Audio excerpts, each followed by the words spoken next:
There are plenty of tutorials on how to set up the Panasonic LX10 for filmmaking, or how to use all the various still shooting functions of this very capable camera.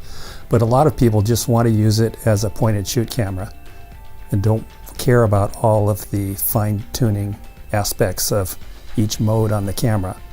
So this is how to use the LX10 for simple point and shoot photography and videography.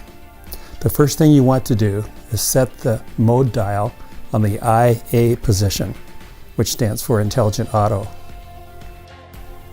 The next thing you want to do is hit the menu set button on the back of the camera, the middle button.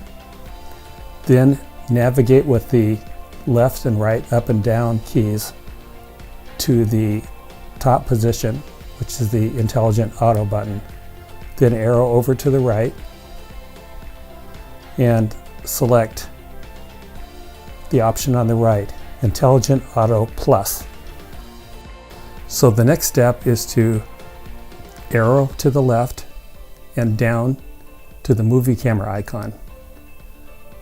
Then go to the right, and if you end up on page 1, just arrow down to get to page 2, as you can see here, to the record quality. Here you can choose if you want 720p or 1080p. I'm going to choose 1080p because that's what most people prefer nowadays. 720p would be this option, which creates a smaller file size, but it doesn't have as much detail in it. So I'm going to choose this one.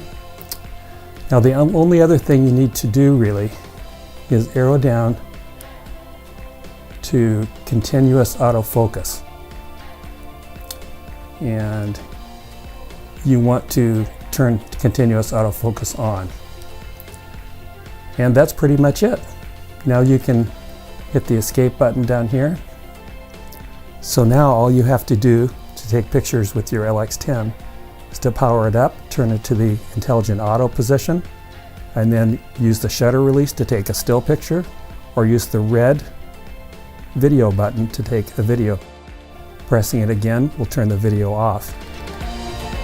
And that's the simple way to take excellent pictures and excellent video with the LX10.